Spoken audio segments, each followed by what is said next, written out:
because when it connects to my phone, I'm like, oh, I gotta turn it down. I You don't have hear a it. phone?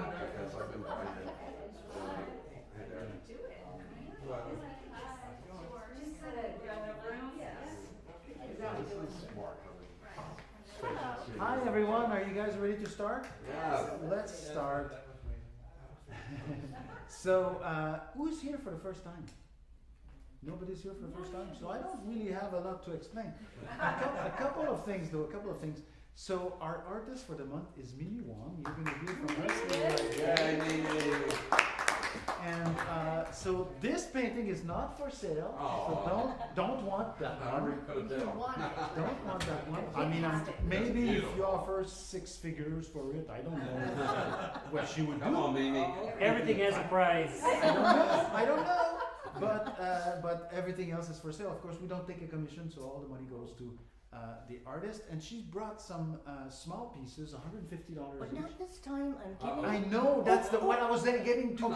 So we don't take a commission, but in her kindness and generosity, so she offered to give 50% of the proceeds of her sales to Timucua for the whole month, which is fabulous.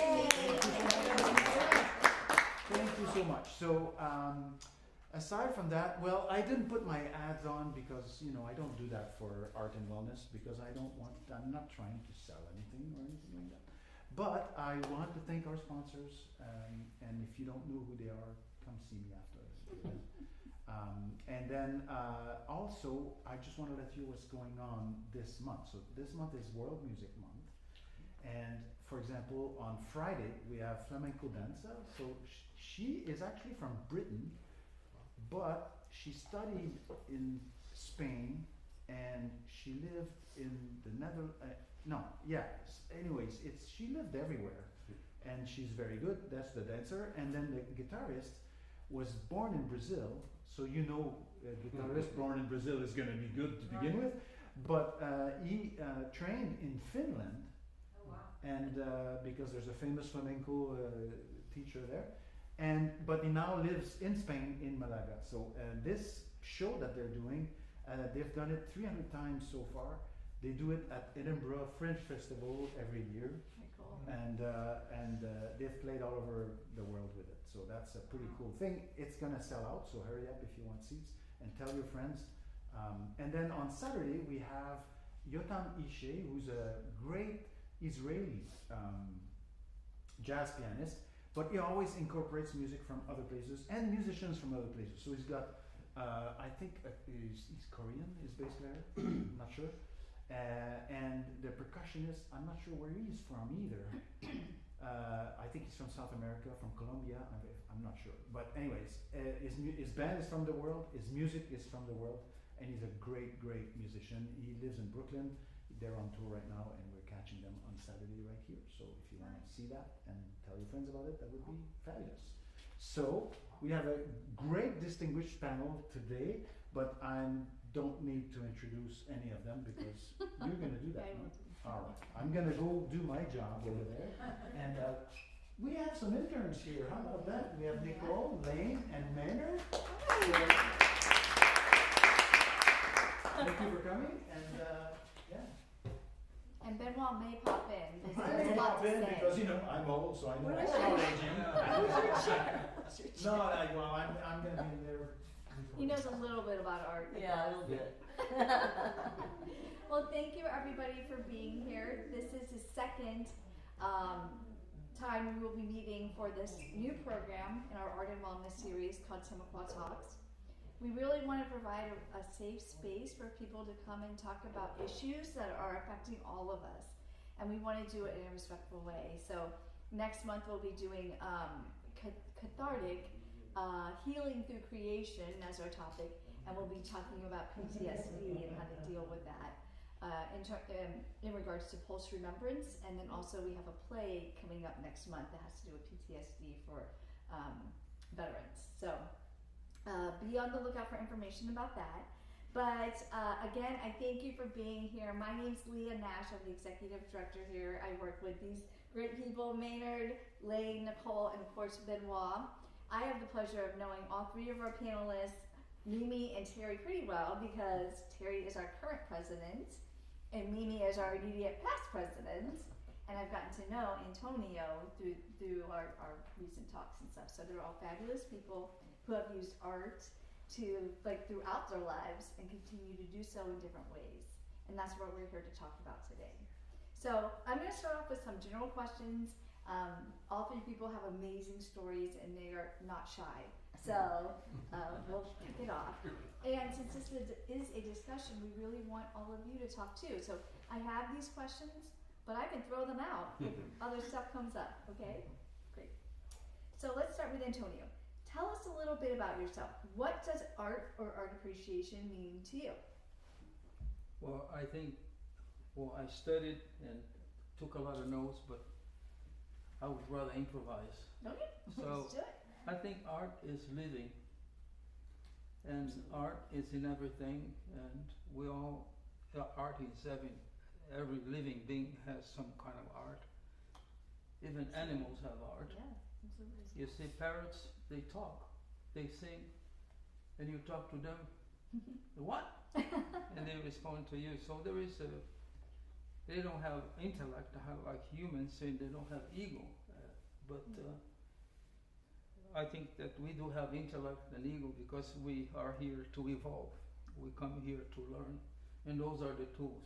Absolutely. Not all the time, intellect and ego are your best friends, and sometimes they can be your enemies. But so, what is art? What I can tell about my life, I'm very thankful that I started in art of music very early, very early.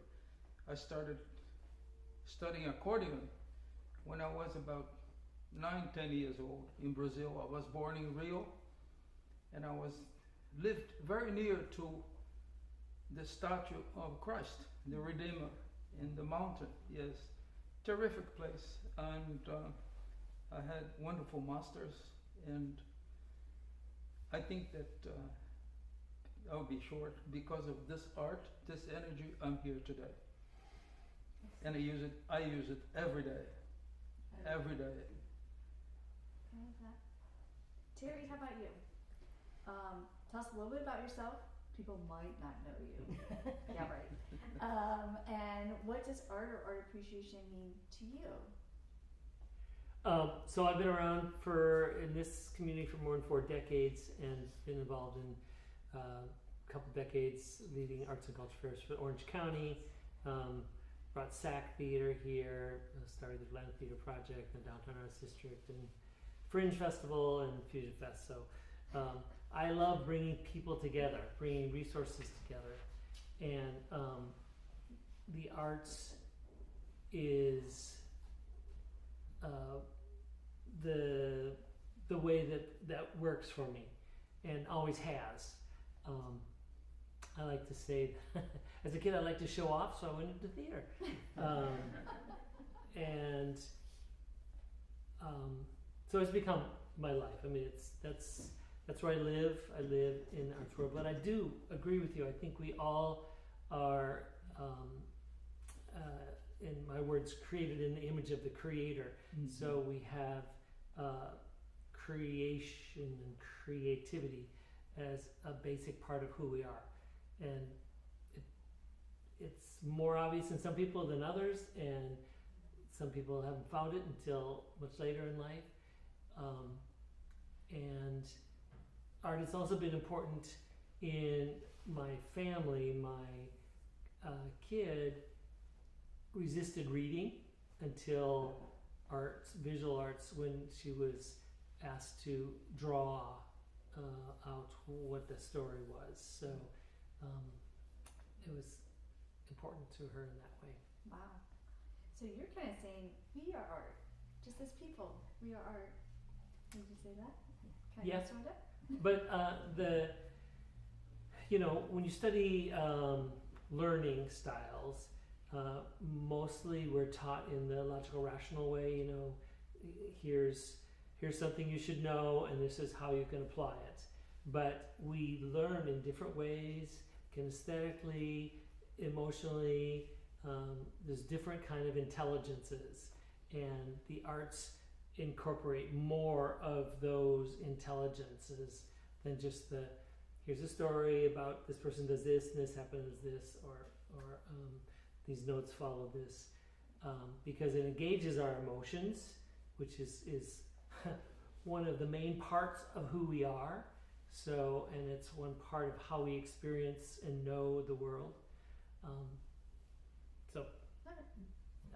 So Mimi, you have been in different realms of Yeah. work and business, I have. and you've changed your career, and art is I'm a such big a part late of it. bloomer. It's all good, but tell us, Late tell bloomer, us your you guys. story, Mimi, a little. Sure. Yeah. Well, my parents came over from China in the 40s.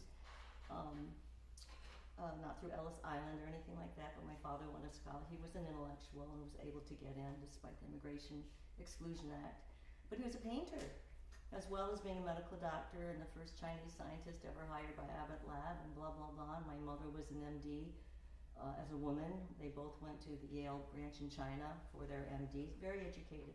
So as people, I guess, of the upper class back then, they had a high regard for art and culture. So when we were kids, we got dance lessons. I watched my dad paint. He'd run out the door with his paints, and we went to the theater. So it was part of us. It became part of us. But what is art in general? I love the answers from these two gentlemen because it's like such a huge question. It's all about being human or maybe even being sentient. Now that I listen to you, I'm thinking, yeah, the birds do sing. And, but it's all about shared humanity. And for me, true art, at least, it's a way that we are able to, humans are able to translate things that are very difficult otherwise, either through music or visual. That we can, joy, beauty, grief, loss, these things that we cannot articulate well, we've always communicated through forms of art, whether it's across time or cultures. And people understand it as art even when they don't even understand you or understand where you're coming from. There is like some connection that happens when you're looking at art. And for me personally, art has become a huge sanctuary of peace and growth, especially when it comes to aging.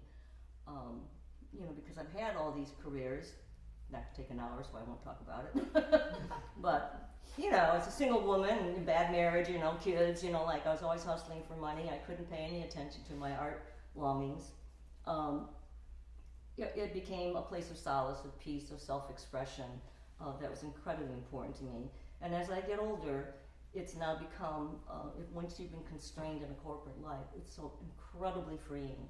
The freedom and the clarity that having a creative process gives you, what it does to your mind and your spirit is priceless.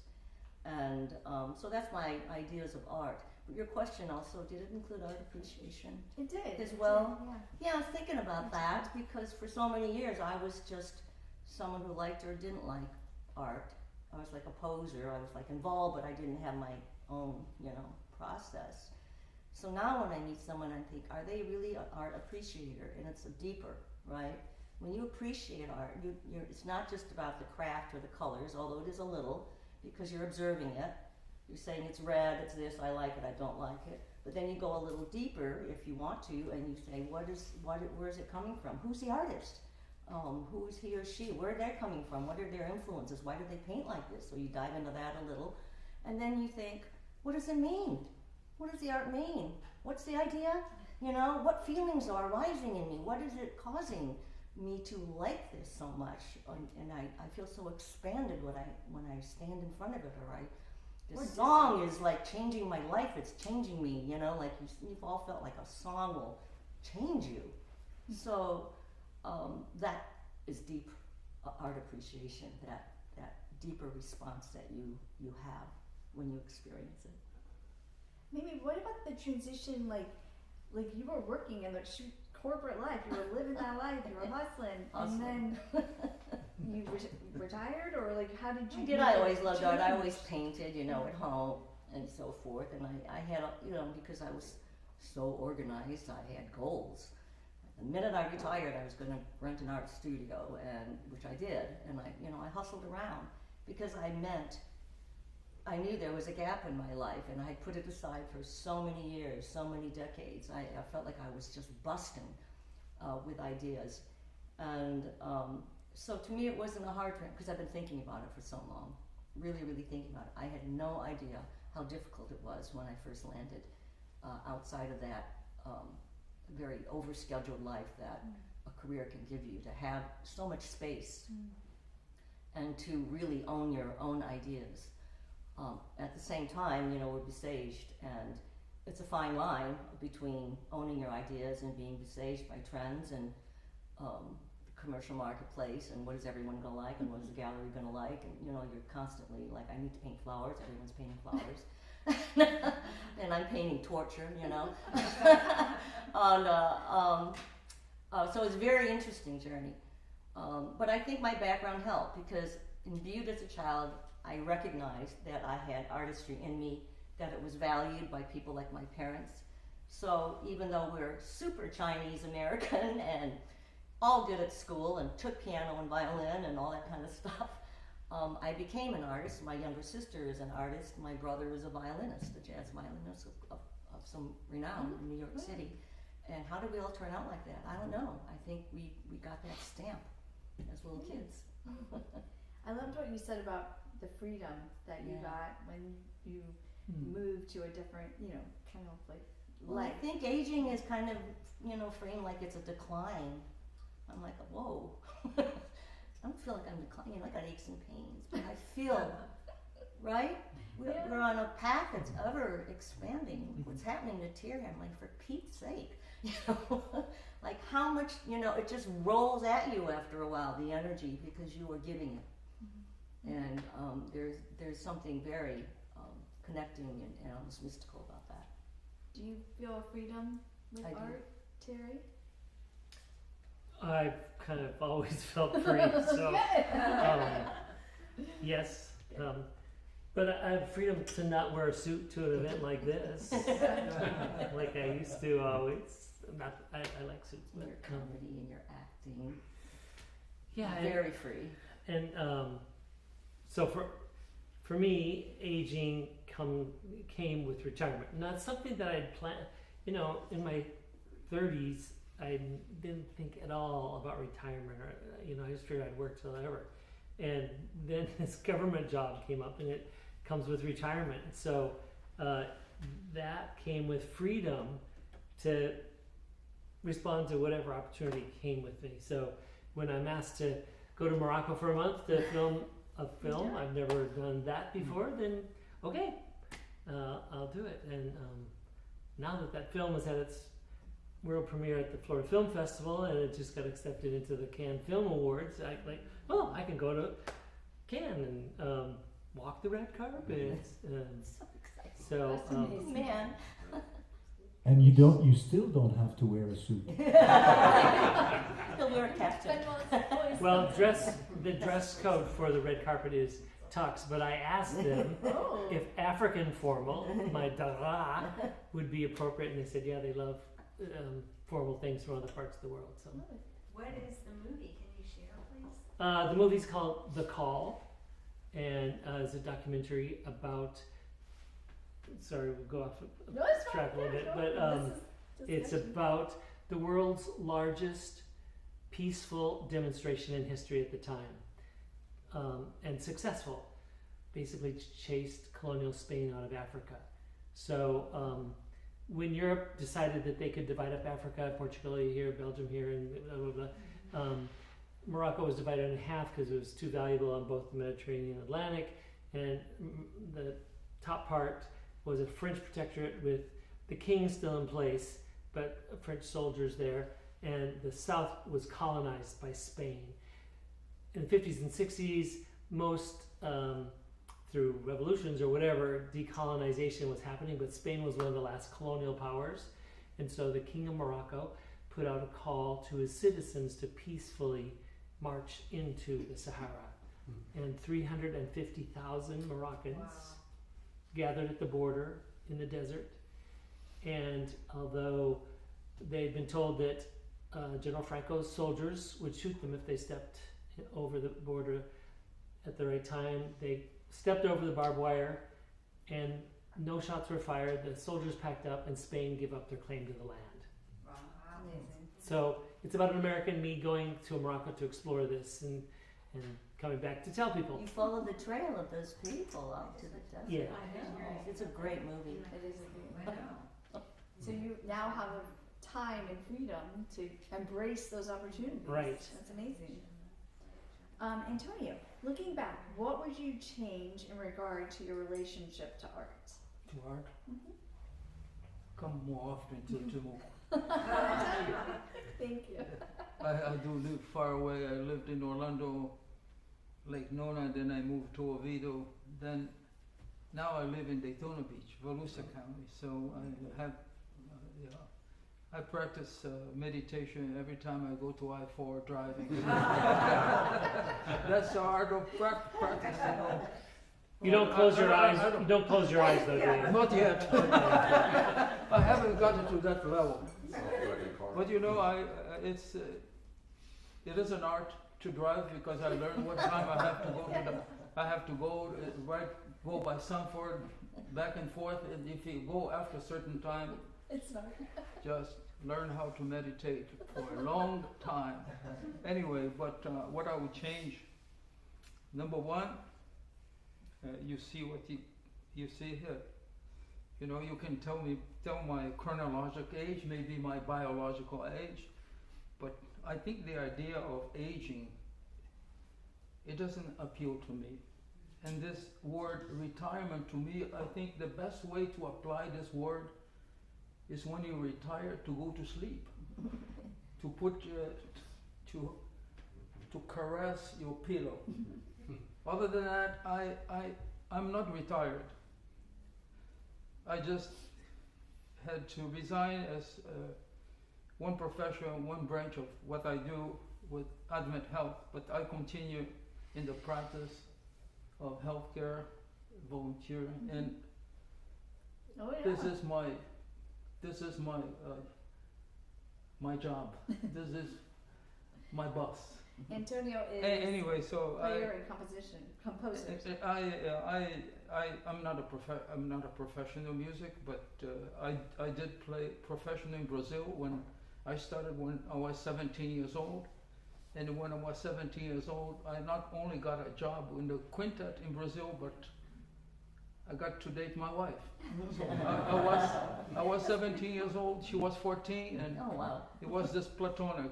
We are still together, and I mean, this is amazing. So I think that there is something magical about life, you know, and I honestly just be open and Yeah.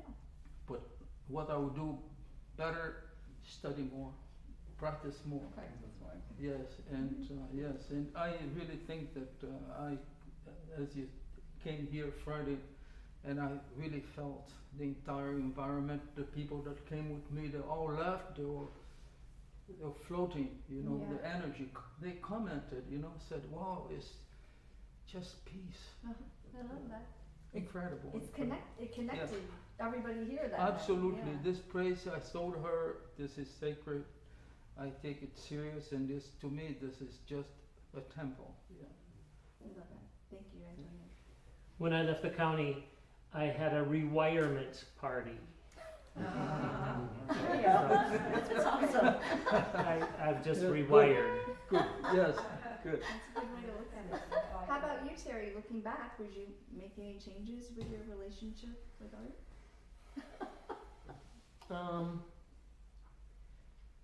I don't know. I would say get involved sooner. Maybe, I don't know. Probably until I was in college, I was timid.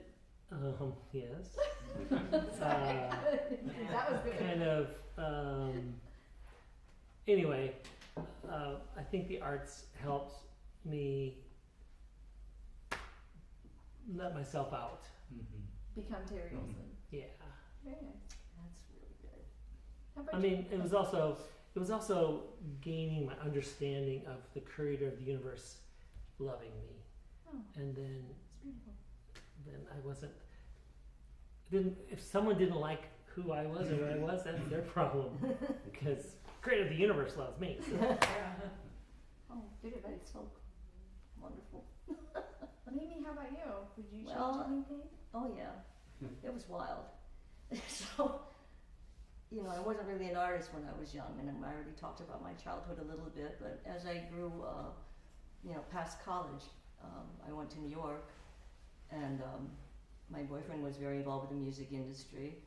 You know, I had my slew of corporate jobs. I was always working. I worked on Wall Street. I worked I mean, I had a giant job all the time, but where I identified and where I felt I belonged was in the arts world. I tried my best to keep them separate. All my friends were artists and musicians. You know, and in the 70s and 80s, dating myself, but true, your identity was who you hung with in those cultures. You gained a social identity by your affiliation with art. You know, fashion-wise, music-wise, the genres, as well as the galleries and museums and how they expanded you or how involved you were, etc. So it was a very formative period, but I didn't own my own creative process then. You know, so I feel looking back, what I would improve is what you just touched on, is I felt inauthentic in my young adulthood. I felt like I was a hanger-on, that I was a little bit of a poser because it wasn't mine. I just liked everybody, you know, I knew what I liked, but I didn't have my own. And I had to go back to work and I couldn't think about it anymore, you know, that type of thing. So I always longed for a bigger truth, a higher sense of authenticity that you only gain, I think, hugely, I don't know, but through a creative process, because it is the only thing godlike and in all humans that integrates your heart, mind, and soul. I mean, you know, it comes together. It's not just your brain analyzing a spreadsheet or just, you know, it comes together in a great spirit. And as you work on it, you become more truthful. You know, all this inner work happens. You become more truthful to yourself. It gets expressed out in truthful ways. And in addition, there's a communal aspect to it. Even though painting is lonely, we want to be in community. We're in an art collective together. Victor and I will be, hopefully soon. Or, you know, working with others. It's a great bonding experience. I don't want to just talk about visual because I also dance. I'm not a dancer, but I take dance. And I joined a group of women here in Orlando at Orlando Ballet. And this group of women, I only knew one, has become my biggest, most beloved tribe of women because of the emotions that we share when we're moving. It's like a football team, you know, like no matter what you do, you get so bonded because you're sweating around together in this expression and form of expressing yourself lyrically. We don't even understand it, why we're so bonded. You know, we're all surprised because we're very different people there, but we're bound by that artistic experience of expressing ourselves. I think it's really cool. That's lovely. The thing you said about feeling inauthentic or whatever, it can still happen. So, but in my old age, I can press forward anyway. So when I was in Morocco, I took a lot of photographs, and when I came back, I created a solo exhibition that the Mills Gallery still has up for the rest of this month, Exotic Landscapes of Morocco. So I put that up, and then I went to the Orlando Museum of Art and saw David LaChapelle photographs, and I was like, oh, imposter syndrome. But so, Then it became I mean, it's what I did, and I am proud of what I did, and people validate you. People come and they say these are great photos. They're really amazing. When you think photography is out, then you see its work. I'm like, it was amazing work. so anyway, related to aging, it's like I'm at a point in life where it doesn't matter if I have feelings of imposter syndrome for a little bit. Yep. So what? You know, it's a journey. I have done right? this, and It's so true. You just know it's a journey. You just know better that you're creating your own experience. But in my youth, what would help me is if I had a mentor. If I had a creative mentor, I think I suffered through my experimentation a little bit too much. And I could have collected myself a little bit more in a more focused way had I sought that out, you know, instead of tasting a little bit in all the cultures. It would have focused me earlier. I love what you were saying about art helping you be more authentic or just be yourselves. Does anybody here have anything, that same feeling, or did that resonate with anybody? Does anybody want to say anything? You don't have to. We can go back to our list of questions. All right. I don't think there's any question about that. I Yeah. To have a Good. have strong opinions and history in life about art and authenticity and aging, unfortunately. And the relationship between art and industry and in your internal abilities and imposter syndrome and all of it is very real. So The fight to remain true to yourself. yeah, to being true to yourself. If you are true to yourself in your art and you carry that with you through the rest of the other parts of your life, you can establish some level of trust with yourself. And I have found that when I finally allowed myself to perform in industry as I perform on the stage, I vastly improved the quality of my work. And it pulls everybody, and as you age, you wind up with people that you might have a staff. They follow that. They catch the energy. They catch the way that you think, the vibe that you run, and it's world changing. I'll stop after this next comment because I could talk all day. It's a huge topic. I'm sorry. I believe that art is the key. I'm a musician. All arts, though. They are the key to society being successful and peace and productivity, because the thought processes and vision that you must have to be successful as an artist. I mean, you have to, or you're not going to do it. If you drive, even if you're a bad artist, you're better than not being an artist in industry. And you drive towards something that's going to be successful, and people will feel that energy, and they get on the bus with you, and you can do things that are otherwise impossible. I love that. Why does it take so long for everybody to figure that out? No, right? Antonio, how does art connect you to others? As you said, and what we are doing here, the art of talking, the art of sharing thoughts, experience. It's because we're all connected somehow. You know, we were beings to come incarnate in this earth, and the lessons are easier learned if we connect. And the music, I mean, you play in a band or you play in the symphony, and look who puts the musicians together. Mm-hmm. There is some higher plane that you tapped, and Oh, I thought you were talking about Benoit. I'm sorry. I thought you were talking about Benoit. Just kidding.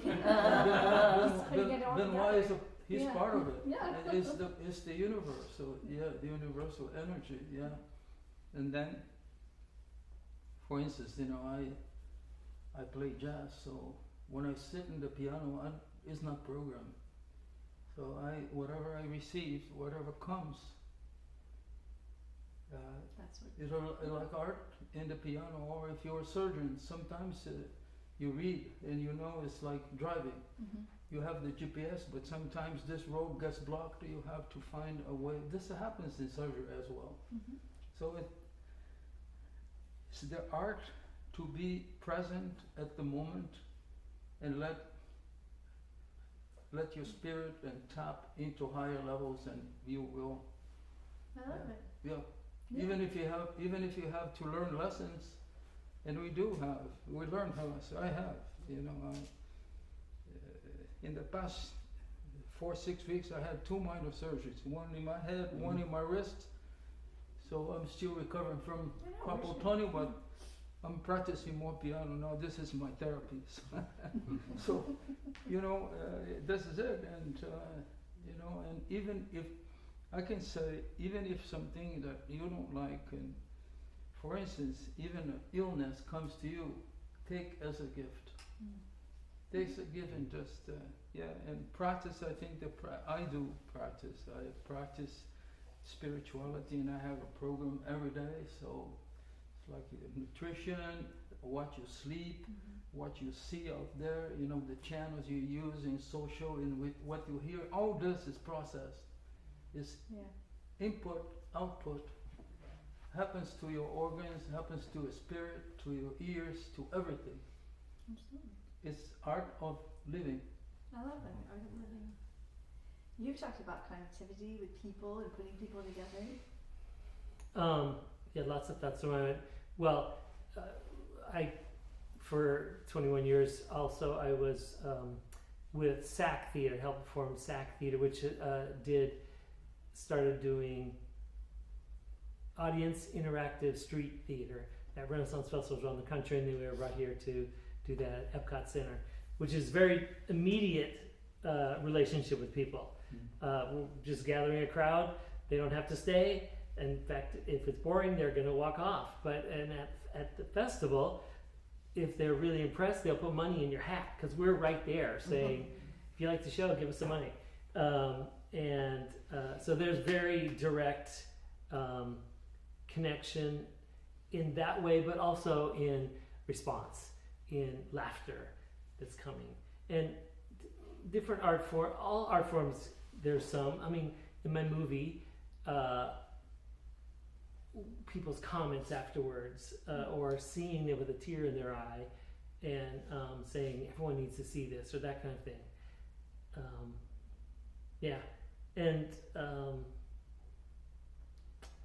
So my background is more in theater. So in fact, so comedy is my kind of thing. But when I was first here, I did a show at Seminole College. It was then, and it was serious about the thalidomide crisis in the 50s. Women who were pregnant were given this thing called thalidomide, but it ended up deforming kids. And so Joe Egg is the name of this play about we have a child that's kind of a vegetable. And that was different for me to do something serious. It had interactive stuff too. Like in the show, he's like teaching a class, and he's like telling everyone put their hands in their head or stand up. And when I saw it in New York, the guy pretended there was an audience. So, because he said hands on head, and I'm like, oh, no one else is doing that. Okay, fine. But I made the audience do that. I made someone stand up, and that direct connection. But what I was going to say about the impacting people is when I did a serious monologue about the destroying of our marriage because of this difficulty. I heard someone sobbing in the audience. I eventually knew that person had a child who was what do you call it? Not fully developmentally. So that was a new experience for me, getting that kind of response. But what was the question? How does art connect you to others? Yeah. So it does. I mean, how about you? And especially as we are all aging, we're saying that. So as you're aging, these different compartments of your life. Art, it's as a painter, it all is, but for me personally, it's a very inner experience. So it's part of the evolving of it. Once you begin to exhibit, as I've grown in my career, you see people's reactions, and it's extremely validating. It's just sort of announces that you're here, and every time I show, I evolve. People's response evolves. You're evolving as a human being. You're still growing. It's really sort of a announcement of that. But also, for me, I've changed in that I realized I did have this past life that had nothing to do with art. But I could take some of those skills and give it back to the art world, not just my creative, where I'm sucking the spirit out of the universe, to replenish myself, but I could give back. and through my work here at Timucua over the last 8 or 9 years, and now recently as president of McCrae Arts. I don't know if you know them. There are 22 artists in town that are quite renowned, and but they've been very little, and they haven't really understood how to organize themselves to have a bigger impact on the community. And I mean, bigger shows or whatever, but it's like so many people are closed off to art. You know, they just don't get it. They don't go. It's not that accessible. There's a generational I don't know what it is, you know, but we feel that, and the powers that be concur as we apply for our 501c3 and so forth, that having an art exhibit is a learning experience, just as going to performance is a learning experience. If you haven't been exposed, you learn about the culture, you learn about the noise, you learn about your feelings, and you don't learn it anywhere else until you're a witness to art. And it's part of the life of an artist to have that responsibility and connect with others and encourage them to be connected, not just to your own art, but to other art, and to connect our artists to each other, because often we're lonely types and we don't collaborate that much. And when we do, it's so exciting, the energy that comes together, especially when you're doing something group like in theater. You know, you'll often hear how they become family, but it is very bonding, the human spirit. And I think part of it is extremely spiritual. We often don't articulate it. I went to a workshop once where people were saying, what is the creative process? And we went through all the models. It was like a professor. 10,000 hours to have a creative process. You have to have your skills. You know, some people swear they have a muse. You know, they're a blank, they're gardening, all of a sudden a whole poem appears before they have to go in and write it down. You know, like it just appears. You read about that. You know, you read about some spirit. Whatever it is, and it's a combination of all of them. You get an understanding of truth within yourself, and you get validated against that truth, and it becomes very powerful. And it can't just all be from, you know, what you learned at school. There's a spirit that moves through you, and I don't know what I'm doing. I paint abstract. I don't have an idea what I'm doing. It comes out of me. I could never do it again. I'm astonished at what comes out of me. I'm thrilled. And when the first time it happened, I was like, whoa, but now it keeps happening, you know? You keep making music. You're in jazz, you improv, you keep binging off other people, and you get better and better because you have your 10,000 hours, and people rise to the occasion, and your audiences get bigger, and they expand their consciousness. It's just the connecting spirit of humanity is art. I really believe that. I love that. I agree. Antonia, like throughout the stages of your life, how has art been your therapy? Or has it? Well, my first touch with art was when I was exposed to accordion. I took accordion. It was about 9-10 years. You know, I studied for 5-6 years, and I really enjoyed it. And then I moved to. How did you get exposed to accordion, and how did you get an accordion? Well, my family. I was born in Brazil. My original family came from Italy.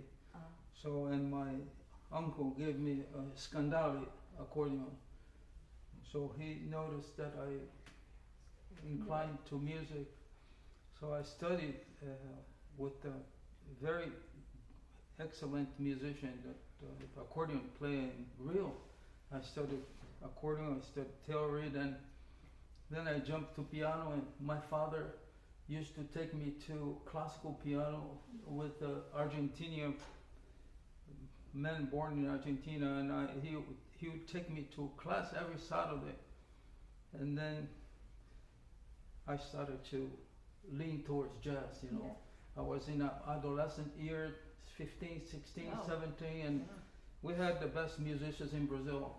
All these guys that create bossa nova, you just one by one, you can see even Moacir Santos, that John, the saxophone player, play a song of him. I studied with Moacir Santos piano, so it was more jazz. And then he came to America, a fantastic man, excellent musician, but a very spiritual and compassionate man. Then when my father noticed that I leaned toward jazz, he gave me a song composed by Beethoven. Le adieu au piano, goodbye piano. And then I still have that he signed to Antonio, goodbye to the piano. So then I went to jazz, and then I started going from in that bossa nova ascension, hitting up in Brazil and Rio. You had nightclubs one after the other, and I couldn't go because I was too young, but every time I had a chance to see a piano play with a group playing a party or exhibition, I would watch all the time, and I studied with. I was in the house of composers Marcos Valle, Paulo César Valle, so I really follow. So it's like you with your art and the painting, you know, it's the wind guides you, and you just follow. You know, it's like surfing. You know, you got on the surfing board and you just keep your studying. But so and you got to get out of your own way when you're surfing. so I never left. I really think jazz is a challenge. I still study, and actually Alessandro, he has played here in Fonseca. He came here, and I started taking lessons from him. So I have a studio, small studio at home, and I have a coach that. So. I love that. Yeah. I love that people saw something in you. Your uncle saw something in you and gave you an accordion. Your dad saw something in you. Yeah. So it's an evolution, and I think that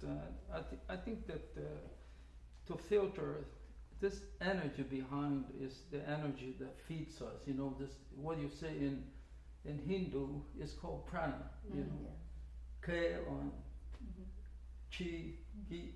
Energy. That moves us, you know, in this energy, because you focus on things that you do with passion.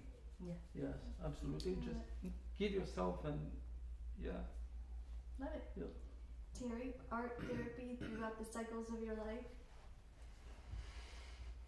I wasn't thinking about therapy, but I was thinking about the fact that you gain not only skills, more hours as you grow, but also you hopefully are a more mature person. You have more life experiences. You understand. So in the theater, when you're playing a character, when you're young, you really don't know any other characters than yourself. But as you go through life, unless you isolate yourself, which some people do, you start to have empathic relationships with people that are different than you, and so you have a much deeper reservoir of emotions and understandings of how people are. So you can be better. Mimi, how about you? Has art been therapy throughout your life? Totally in different ways. I've spoken about, you know, when you're young, you're forming your identity, and I ran to art and culture and fashion, you know, creating an outer sense of social belonging or identity. And then as you grow older, you get more inner, you meditate more, you're searching for the truth more, you know, more of your soul comes out. For me personally, and I'll share, because many people know some of my story at least, I began seriously painting in maybe 2000. I was still working, but I was really seriously painting maybe 10 years ago. But at the beginning of COVID in 2020, my youngest son was shot and killed in an armed robbery. And we had just begun isolation. And so I went through a period of such extreme grief, depression, and isolation as the rest of the world did, which was just boggling my mind that everybody was so isolated and depressed as I was. And of course art was my therapy, it became my solace, it became a way of expressing. But as I journeyed through this grief, I found that this did not become a theme. Like I wasn't doing grief paintings, although I had plenty of scary faces and stuff. it became a way for me to understand that this was now my condition. You know, this is just the way it was going to be. It's my condition. It's how I see things. It's how I perceive things. It's my framework on spirituality and the mystery of life, where I get my energy. It became my tool for expressing these things that I could not articulate any way whatsoever in words. People who follow my art say, "Oh, you're less sad now, Mimi." I'm like, I am? I don't know, you know? I don't think it dips and curves like that. I have narrative in some, I'll take that as an example, you guys, because it's easier for me to talk about a painting than like, but, you know, it's called the Enigma. The big one? Yeah, the big one, the red one, and so it was done last year, and, you know, the world, it still is very unstable, but it was really hard last year. It was a hard world. I didn't know what was going to happen. It was just a mystery, and I felt like I was standing on the cliff. And you might see that little girl up there on the left. She's kind of standing there. And when people see that, they see all this stuff, and then they see a figure. And so they grab onto it because it's something they understand, it's representative, it's a human, and they can create some story around the painting because that person, and that helps people, I think, appreciate my art instead of it being totally wild. And people need a little place to rest. And yet I can also fill it with space, which is very Zen-like, and symbols. In my case, I don't know if you can see it in this light, there's some fish in the waters, it seems to be waters, and they seem to be swimming upstream. Well, in Chinese mythology, fish who are swimming upstream means transition. They're moving, they're going, you know, there's going to be abundance, hope, for sure. You know, you see fish and little statues on your coffee table in Chinese shops because it means abundance and prosperity, but the swimming upstream is like, you know, Like a tilapia. yeah, like going for it and, you know, trying to go on in this time. So those symbols, and you don't have to know Chinese mythology, you're like wondering what that is, but it lets people just kind of go and wander around a little bit and expand their level of understanding in the art. And so was that therapeutic for me? Yeah, I hope it's therapeutic for everybody. You know, I was like, people either resonate with it or they're like, I don't like red. It's okay, you know. Oh, red's so violent or red's so romantic. I said, I don't know. It was red to me is emotional, you know.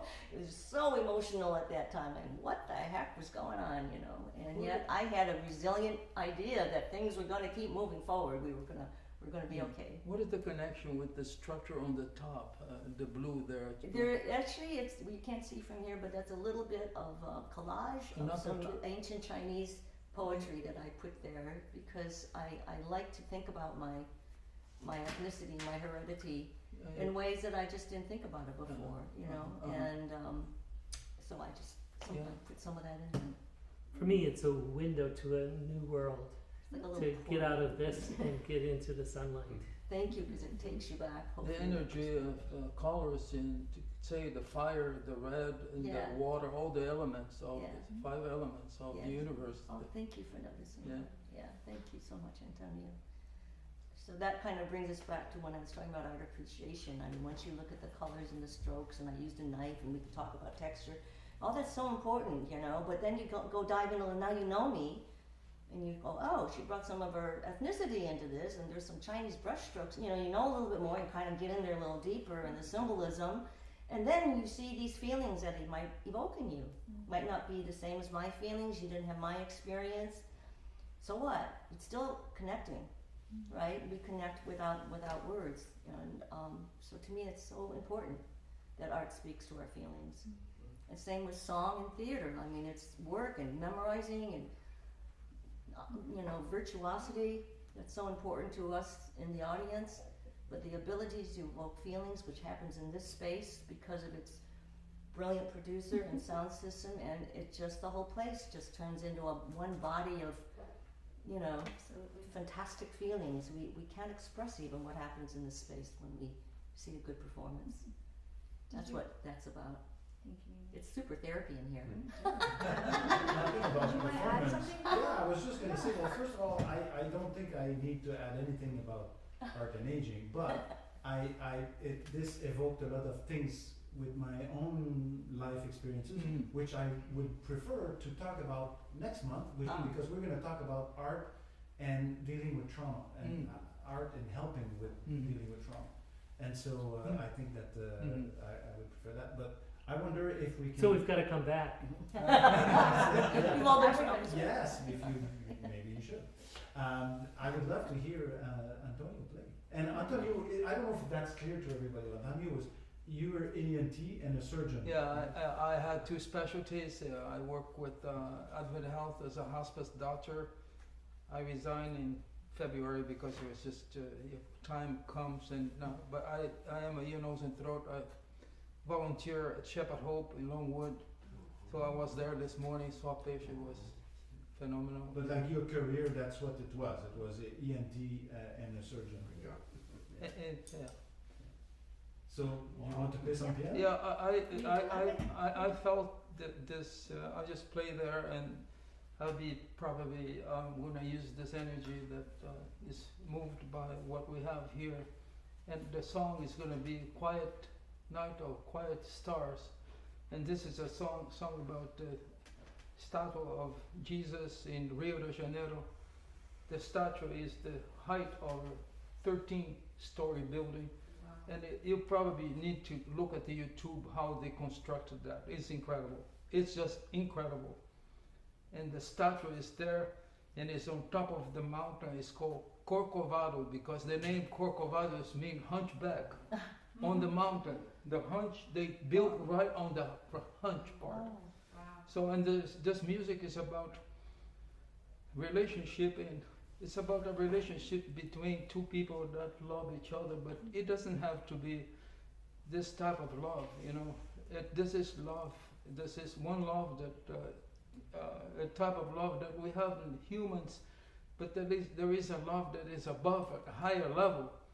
So you can, in the story, Antonio Carlos Jobim, he talks about, the verse is a little place, a little guitar, so there is music, there is art, there is instrument, and then he looks at the window and sees the statue of Christ, and then he feels that it changes him and the music, and then that this person was sad, and when this person found the companionship, happiness came. So I'll be brief. So. Can I just say what he's getting ready? One of the most gorgeous photos that I've ever taken, which I don't have anymore because it got corrupted anyway, was of that from Sugarloaf, which is this other hump on the other side of the beaches of Rio at sunset with the statue up there and the little lights coming on down here and the sunset from purples and oranges and golds. And it was very romantic. I was there with my parents.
surprise for you before you all leave.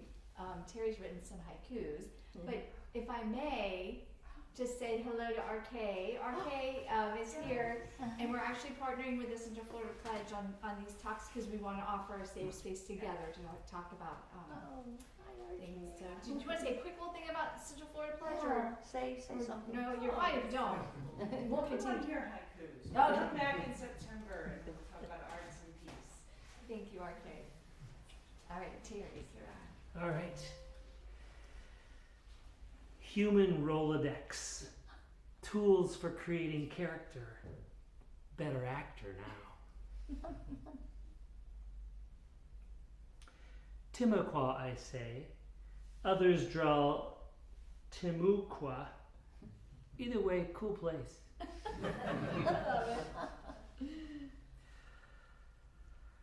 Wisdom, simmering. Flavors of life make the roux for rich stew of life. Alzheimer's is... I want a candy right now. Who the hell are you?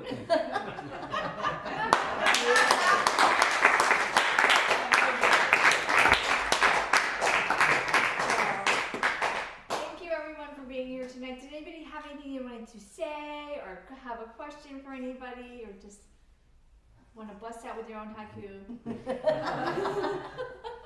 So for someone who is a patron of the arts, all kinds of arts, but doesn't feel like they have any of their own artistic creativity, how do we find the spirit that has blessed all of you? Ooh. Can you repeat the question? So, as someone that appreciates the arts but doesn't feel like she necessarily has the creative spirit, how does she gain that? Well, I can answer that. Nobody has that creative, like that thing, or I should say, everybody does. And so that's the thing. If you don't think you have it, you're wrong. You have it. yeah, How do you find it? You gotta find it. Yeah. You gotta look for it. yeah, That's all it is. You gotta keep looking until you find, oh, this is my thing. yeah. You know, it's the same with like when you're a kid and you have to pick an instrument. Like there's many ways you can pick an instrument. Like everybody has their own way. I picked trumpet because I couldn't make a sound out of trumpet. And I went to college and studied trumpet at college. Like literally 6 weeks before my audition, I had never played trumpet. And I said, wow, I cannot make a sound out of that instrument. That's what I'm gonna learn. But that's a very stupid way to find it. But it worked for me. I had a nice career. I get by on the instrument. It's fun, you know. The thing is, you don't need to be good to do it. Yeah. And that inner critic, it's the inner critic in your own head that's preventing you from Gotta finding get out. what your path is. Just let go of that inner critic, and you're gonna find your path, no problem. And it's okay if you're going to be the one that needs the 10,000 hours, you know, to write the paragraph or to draw the drawing. You just have to start, and it could veer off into different directions, and just, you know, that's your path. That's okay. You don't have to be perfect. But anything you do that expresses yourself, the most rudimentary drawing can be the most compelling thing. You know, it's equally as compelling as some great masterpiece in the museums. Could come right out of you. And I think it's important to know that what you appreciate can, but is not necessarily what your creative gift is. So, a concert may inspire some cooking that you do, and you do it in a little different way because you've got headphones on, or you've been inspired by, or, you know, creativity. We all have creativity somewhere. In your garden, in your cooking, in your house, in the way you arrange your pillows. You know, I mean, come on. You know, Gardening, that yes. There's some good workshops out there. You can sign up See, you for are a an workshop. artist. That's my contribution to visual arts. That's a self-portrait. It's not very good, but you know, it's creative. It's expression. question. That's it, that's fine, I did it, so that's. If I can boil it down to one word, if you're curious, you're creative. Oh, I If like you're that. always curious, you're always You gonna will have explore. creativity. Yes. Well, thank you again for everybody for being here. Thank you to our panelists. I thought you were amazing. Did everybody enjoy what they had to say?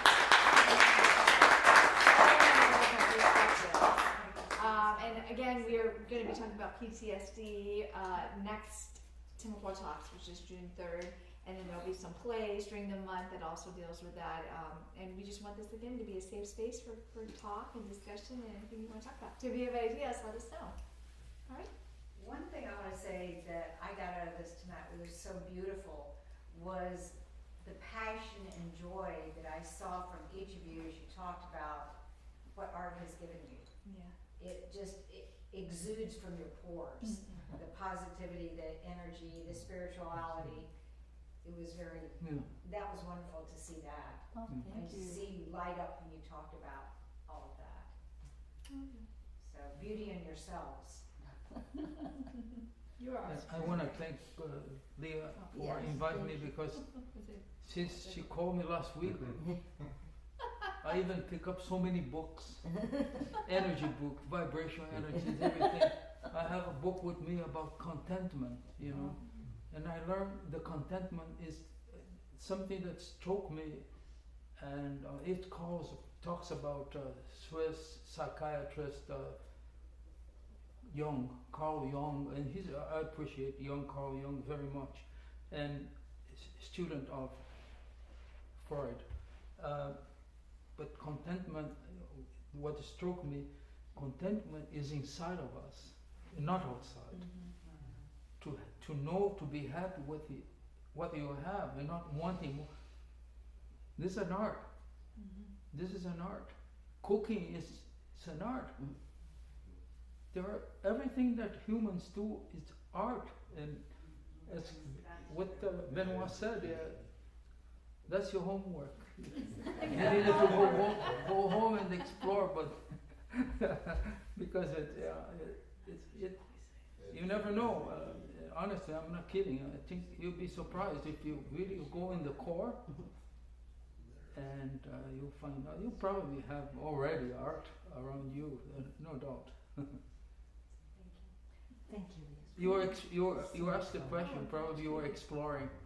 Part of you is, well, if you're not an artist, all right. Oh, you do this all the time. Well, thank you all again for coming.